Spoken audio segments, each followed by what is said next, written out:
नमस्कार दोस्तों, कैसे हैं आप सभी लोग। Fantasy talent hub YouTube channel में आप सभी लोगों का स्वागत है। वीडियो में आज की हम बात करेंगे ग्लोबल टी20 के मैच नंबर 10 के बारे में, और मैच होगा रंगपुर राइडर्स और सेंट्रल स्टेट के बीच में, जिसके बारे में डिटेल से चर्चा करेंगे। कौन कौन से प्लेयर्स बेहतर है ये मैं आपको इस वीडियो में बताऊंगा, और कुछ ऐसे प्लेयर जिन पर रिस्क लेना है, जिसके बाद आप ग्रैंड लीग में जाएंगे तो एक अच्छा कॉम्बिनेशन के साथ में, अच्छी रैंक के साथ में फिनिश करेंगे। तो चलिए दोस्तों, बात कर लेते हैं इस मैच के बारे में। और सबसे पहले लाइक के साथ में वीडियो का आगाज करिएगा, और साथ ही साथ टेलीग्राम ज्वाइन कर लेना जिन लोगों ने अभी तक भी टेलीग्राम ज्वाइन नहीं किया है। टेलीग्राम का जो लिंक है वो वीडियो के डिस्क्रिप्शन में दिया है, और जो पहला कमेंट हमने पिन किया है उसमें भी टेलीग्राम का लिंक है, जाकर क्लिक करके ज्वाइन कर लेना। अब बात करते हैं सबसे पहले वेन्यू के बारे में। मैच होगा प्रोविडेंस स्टेडियम गोयाना में। दोस्तों, गोयाना में जो मैचेस खेले जा रहे हैं ना, यहां पर ना स्पिनर ने काफी अच्छा किया है। और एक और जरूरी चीज ये है कि मैच है दिन का, मतलब यहां दिन में मैचेस हो रहे हैं, क्योंकि सभी जगह टाइम से मैच को प्रसारण किया जा सके, मतलब दिखाया जा सके।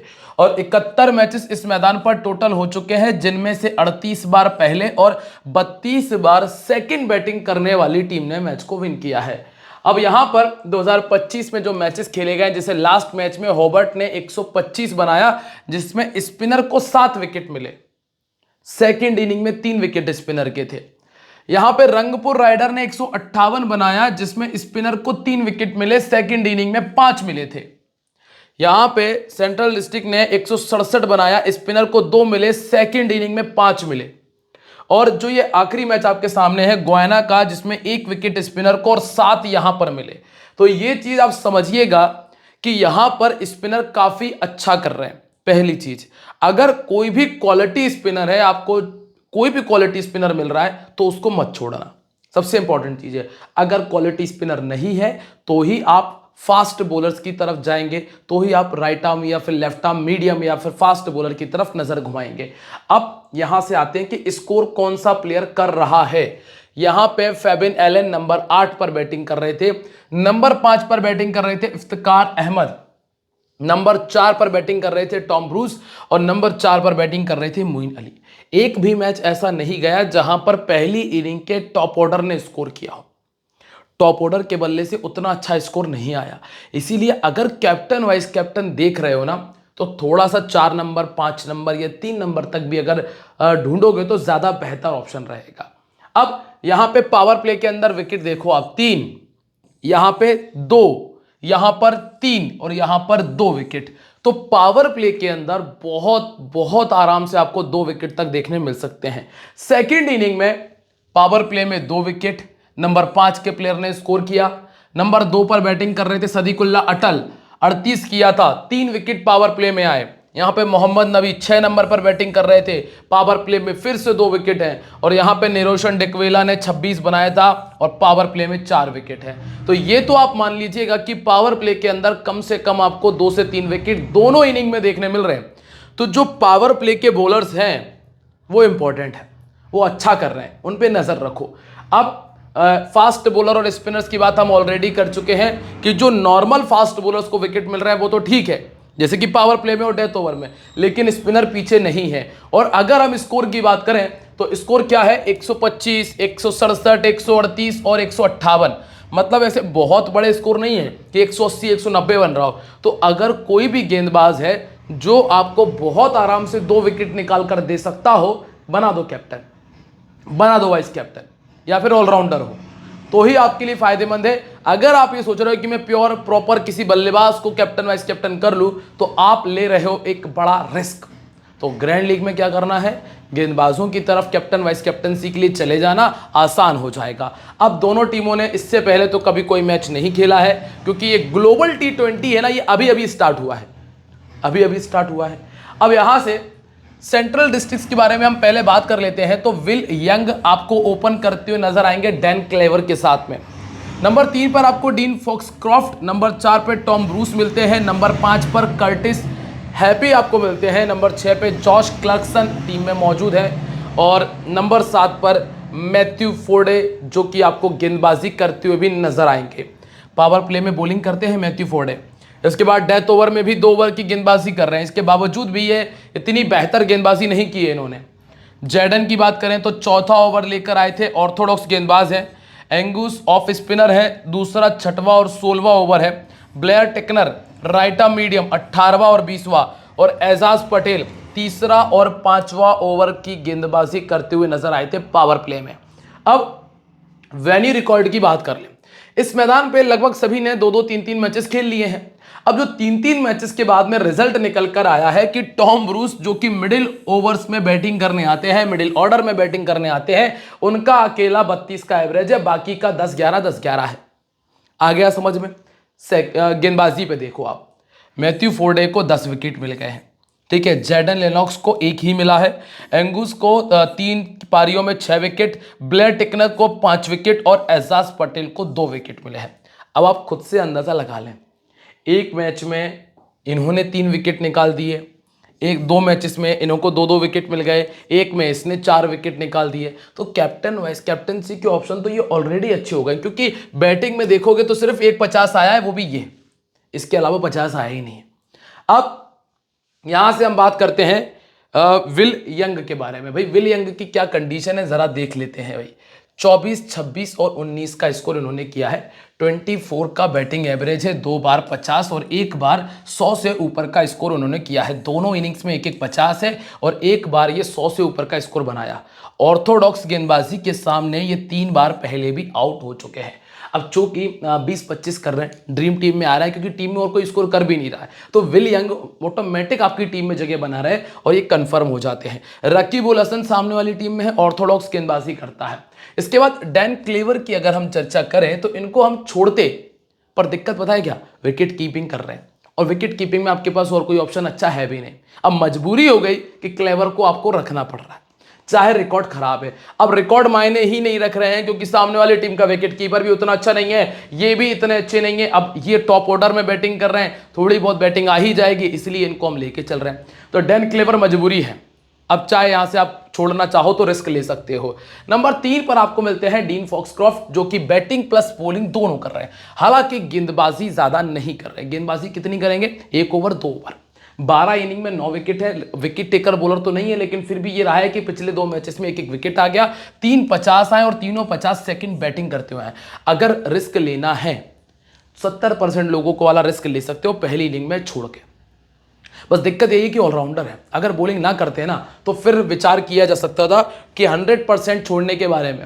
नंबर 4 पर आपको मिलते हैं टॉम ब्रूस। चूंकि हमने बात की है कि मिडिल ऑर्डर स्कोर करके दे रहा है, और यही रीजन रहा है कि 3 में से 2 मैचेस में इस बंदे ने स्कोर किया है, एक में 34 और एक में 62 कर दिया है। बैटिंग एवरेज भी 40 का है, दोनों इनिंग में रिकॉर्ड अच्छा है। तो ये एक तरह से आपके लिए कंफर्म पिक बनता है, चूंकि इनको सिर्फ 40% लोगों ने टीम में रखा है। लेफ्ट आर्म मीडियम के सामने थोड़ा फंसे हैं, 16 का एवरेज रहा है। इसके बाद एक कर्टिस, जिन्होंने एक मैच में 50 बनाया था, 31 का एवरेज है। पहले बैटिंग करते हुए 2-50 है। हाल फिलहाल मैं यहाँ रिस्क नहीं ले रहा हूँ, क्योंकि हमने जो कर्टिस है इनको ज़्यादा मैचेस खेलते हुए देखा भी नहीं, ईमानदारी वाली बात है, क्योंकि 14 ही मैचेस खेले, अलग अलग टाइम पर खेले। इसके बाद है जॉर्ज क्लर्कसन, 15 का बैटिंग एवरेज है और 3 विकेट है। यहाँ पर आपको बहुत ज़्यादा दिमाग नहीं लगाना, ये रिस्की पिक है और सिर्फ ग्रैंड लीग में आपको अगर 20-25 करके दे जाए तो आपको फायदा दे सकता है, बाकी नहीं है। अब आते हैं मैथ्यू फोर्डे पे। इन्होंने 20 मैच खेलकर निकाले हैं 15 विकेट। पहली इनिंग के ज्यादा अच्छे गेंदबाज हैं कंपेयर टू सेकंड इनिंग। इसके बाद है जैडन, इन्होंने 25 इनिंग में 35 विकेट निकाले हैं और इनका दोनों इनिंग में रिकॉर्ड अच्छा है। हालांकि पिछले 2 मैचेस इनके उतने अच्छे नहीं गए, लेकिन इस खिलाड़ी पर ग्रैंड लीग में रिस्क लीजिएगा, कोई बहुत बड़ी बात नहीं होगी कि आपको 3 विकेट निकाल दे। नाम नोट कर लें, जैडन लेनॉक्स। इसके बाद अगला नाम है एंगल्स स्कॉफ का, 82% सिलेक्शन है, 13 इनिंग 14 विकेट। स्पिनर तो वैसे भी अच्छा कर रहे हैं इस मैदान पे, और इन्होंने 6 विकेट निकाल भी दिए हैं। और लास्ट में जो 2 नाम है, एक ब्लेयर टेक्नर 5 विकेट ऑलरेडी निकाल चुके हैं। 19 इनिंग 14 विकेट, पहली इनिंग बहुत अच्छा कर रहे हैं। और लास्ट में नाम है एजाज पटेल का, 16 इनिंग 14 विकेट इन्होंने निकाले हैं। ये एजाज पटेल स्पिनर है और टेस्ट वेस्ट के अच्छे बॉलर हैं, T20 के उतने अच्छे बॉलर है नहीं है। विकेट मिल जाए तो लक कह सकते हो, बाकी उतने अच्छी गेंदबाजी, क्वालिटी गेंदबाजी नहीं है T20 के हिसाब की। अब आप कहोगे T20 का क्या हिसाब है, बॉलिंग तो बॉलिंग होती है। नहीं, थोड़ा सा अंतर आता है। लाइन लेंथ का अंतर रहता है। आप टेस्ट मैच में एक लाइन पकड़ के गेंद डालते हो, आपको कंट्रोल चाहिए, यहाँ पे आपको वेरिएशन चाहिए, उसके लिए अंतर आता है। ठीक है, अब हम बात करते हैं रंगपुर राइडर्स के बारे में। यहां तक अगर आपको चीजें क्लियर रही हो तो वीडियो को लाइक और कमेंट कर देना, साथ में सब्सक्राइब कर लीजिएगा जिन लोगों ने सब्सक्राइब नहीं किया है, और टेलीग्राम ज्वाइन कर लो मित्रों, क्योंकि वहीं पर तो आपको अपडेट्स दिए जाएंगे। तो चलिए अब बात करते हैं रंगपुर राइडर्स के बारे में। सब्सक्राइब का बटन नीचे है लाल कलर का, क्लिक कर देना उस पर। इब्राहिम जादरान, सौम्य सरकार, कायले मेयर्स, एम इस्लाम अकॉन, इसके बाद इफ्तिकार अहमद, अजमतुल्लाह ओमारजी, नूरुल हसन, यहाँ तक है इनके पास में बैटिंग। फिर इसके बाद सैफ हसन है, बॉलिंग प्लस बैटिंग कर लेते हैं। रकीब उल हसन ऑर्थोडॉक्स, तबरेज शमसी और खालिद अहमद है, 6वां और 16वां 18वां, 5वां 17वां, और पावर प्ले में इफ्तिकार अहमद गेंदबाजी कर रहे हैं। इस टीम के पास में ना बॉलिंग ऑप्शन बहुत सारे हैं, बहुत सारे बॉलिंग ऑप्शन है, मैं आपको दिखा देता हूं, कंफ्यूज मत होना। जैसे कि पहला दूसरा ओवर कायले में, तो पहला और तीसरा ओवर 2 ओवर फिक्स है इनके। इफ्तिकार अहमद दूसरा चौथा ओवर, 4 ओवर खत्म हो गए। अजमतुल्लाह ओमारजी लगभग 2 से 3 ओवर की गेंदबाजी कर देंगे, अगर 2 भी करते हैं तो 6 ओवर फिनिश हो गए। इसके बाद सैफ हसन 2 ओवर तो आपको यही दिख रहे हैं, अगर 3 कर दिए तो वो खत्म, 6-3 9 ओवर खत्म हो गए।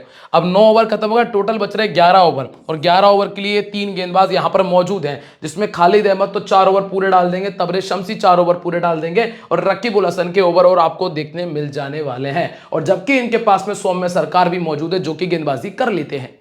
अब अगर हम वेन्यू रिकॉर्ड की बात करें तो ज्यादातर प्लेयर ने 2-2 3-3 मैचेस खेले हैं। 37 का एवरेज है सौम्य सरकार का और 30 का एवरेज है कायले मेयर्स का। बाकी में इफ्तिकार अहमद चूंकि मिडिल ऑर्डर में बैटिंग कर रहे हैं, 3 में 81 कर चुके हैं, और इब्राहिम जादरान जबकि इतना तगड़ा प्लेयर है और सिर्फ 22 का एवरेज है। बॉलिंग में ओमारजी 4 विकेट, कायले मेयर्स 6 विकेट, सैफ हसन को 5 विकेट, रकीबुल को 2, तबरेज शमसी के पास में 10 में 13 है, और खालिद अहमद तो कमाल कर चुके हैं, 10 विकेट ऑलरेडी निकाल चुके हैं। इब्राहिम जादरान दोस्तों ये खिलाड़ी टेक्निकली बहुत स्ट्रांग है, अगर पावर प्ले में कोई सरवाइव कर सकता है यहां से तो एक ये प्लेयर है, और स्कोर करके भी दे सकता है क्योंकि टेक्निकली बहुत ही शानदार प्लेयर है। 18 का बैटिंग एवरेज है, सेकंड बैटिंग करते हुए 50 है, ये डोमेस्टिक T20 क्रिकेट का रिकॉर्ड है, बाकी अंतरराष्ट्रीय इनका अच्छा रिकॉर्ड है। लेफ्ट आर्म के सामने ये 3 बार पहले आउट हो चुके हैं, और राइट आर्म ऑफ स्पिन के सामने ये 4 बार पहले आउट हो चुके हैं। इसके बाद सौम्य सरकार 2 मैच इसमें ठीक ठाक खेले हैं, 28 का बैटिंग एवरेज, 450 है। चूंकि मैं दोनों ओपनर में से एक ही लेकर जाऊंगा तो वो मेरे इब्राहिम जादरान, ठीक है, और दोनों इनिंग में 2-2 बार 50 से ऊपर का स्कोर इन्होंने किया है। इसके बाद है कायले मेयर्स, 31 का बैटिंग एवरेज, 5 बार 50 से ऊपर का स्कोर, पहले बैटिंग करते हुए 450 किया है, और 2 ओवर बिल्कुल कंफर्म है। ये कैप्टनसी की भी प्राइम चॉइस बनते हैं और ये इसलिए टीम में कंफर्म भी है। इसके बाद नंबर 4 पर आपको मिलते हैं महिदुल इस्लाम। दोस्तों मैंने कहा विकेट कीपिंग में आपके पास ऑप्शन नहीं है, आप डैन क्लीवर को रखना पड़ेगा, वो है टीम के अंदर, तो ये बाहर है, सीधा सीधा बाहर है। इसके बाद है इफ्तिकार अहमद, बैटिंग बॉलिंग दोनों कर रहे हैं, मिडिल ऑर्डर में बैटिंग कर रहे हैं, जहां से स्कोर भी आ रहा है, 12 विकेट खाते में है, 40 का बैटिंग एवरेज, 250, दोनों इनिंग में 1-1 50 कर चुके हैं, हाल फिलहाल में ये कंफर्म है। इसके बाद अजमतुल्लाह ओमारजी बिल्कुल सिमिलर, वही बैटिंग प्लस बॉलिंग, 39 में 31 विकेट लगभग आपको ड्रीम टीम में मिल जाएंगे, 15 से 25 रन और 1 विकेट बहुत आराम से, तो वो 40-50 पॉइंट का रेशो बन गया और टीम में जगह बन गई है। ठीक है, दोनों इनिंग में हालांकि 50 नहीं आया, ऑर्थोडॉक्स के सामने 4 बार आउट हुए हैं, जैडन और एजाज पटेल मौजूद हैं। नूरुल हसन पर आपको आने की जरूरत नहीं है, अगर ये थोड़ा सा ऊपर खेलते तो ज्यादा बेहतर ऑप्शन थे, और नीचे खेल रहे हैं और साथ में शायद विकेट कीपिंग भी कर लेते हैं ये। इसके बाद है सैफ हसन। सैफ हसन ने पिछले मैच में 3 विकेट निकाले थे, पर अभी के लिए उतने इंपॉर्टेंट पिक नहीं है, रिस्की है, ग्रैंड लीग के लिए है क्योंकि। इसके बाद है रकीबुल, 29 में 21 विकेट। दोस्तों स्पिनर के तौर पे रखना चाहो तो अलग बात है, बाकी मेरे हिसाब से ऐसे बॉलर की तरफ जाओ जो 4 ओवर पूरे डालेगा, जैसे कि तबरेज शमसी, इन पे रिस्क ले लेना। 37 में 35, लेकिन जीएल या फिर मिनी लीग के अंदर। और लास्ट में नाम है खालिद अहमद, ये इतना अच्छा कर रहे हैं कि इनको तो खैर कोई भी छोड़ के नहीं आ रहा है, तो यहां तो आपको दिमाग लगाना भी नहीं है। अब अगर कैप्टन वाइस कैप्टनसी की चर्चा कर ले, यहां तक आए, लाइक कमेंट शेयर और सब्सक्राइब करना मत भूलना, सब्सक्राइब कर लो जिन लोगों ने नहीं किया है। अब जरा देखिए भाई, इफ्तिकार अहमद, कायले मेयर्स और ओमारजी, ये तीनों एक ही टीम से और ये तीनों ही बेस्ट ऑप्शन है क्योंकि बैटिंग और बॉलिंग दोनों करेंगे। यहां पे एक फॉक्स क्रॉफ्ट है, रिस्की है, और एक इब्राहिम जादरान है। इसके अलावा आपके पास जो बॉलर्स है ना, आप उनकी तरफ जा सकते हो। और बॉलर में ये है चीज कि किसको 2-3 विकेट मिल जाए कहा नहीं जा सकता, इसलिए चाहो ना तो गेंदबाजों की तरफ जा सकते हो। अब जैसा मैंने आपको बताया कि विकेट कीपिंग में एक ही ऑप्शन है, विल यंग अच्छा प्लेयर है, टॉम ब्रूस चौथे नंबर पे बैटिंग कर रहा है, बढ़िया खेल रहा है, इफ्तिकार अहमद और इब्राहिम ज़ादरान ये बैटिंग बॉलिंग कर रहे हैं, ये बैटिंग बॉलिंग कर रहे हैं, ये बैटिंग बॉलिंग कर रहे हैं, मजबूरी है। इब्राहिम अच्छा प्लेयर है। डीन फॉक्सक्रॉफ्ट, स्कोशो, खालिद अहमद और ब्लेयर टेक्नर ये हमने टीम में रखे हैं। अब आप क्या कर सकते हो, अगर आपको ज्यादा कुछ बदलाव करने की आवश्यकता लग रही है ना तो ये कर लेना, बॉलर बढ़ा लो इब्राहिम ज़ादरान के स्थान पे, ठीक है, विल यंग के स्थान पे बॉलर बढ़ा लो, ये बॉलर बढ़ाने का काम कर सकते हो। इसके अलावा आप कुछ और अलग से नया मत करना, सिर्फ यही एक चीज है जो आपको फायदा और दे सकती है, ठीक है। अगर कोई भी बदलाव करूंगा तो टेलीग्राम पे बताऊंगा, ज्वाइन कर लो, लिंक डिस्क्रिप्शन कमेंट सेक्शन दोनों जगह है। और ध्यान रखें, this game may be habit forming और financially risky, so please play responsibly. मिलते रहेंगे आप लोगों से अपनी अगली वीडियो में, तब तक के लिए दोस्तों बाय, जय हिंद, जय महाकाल।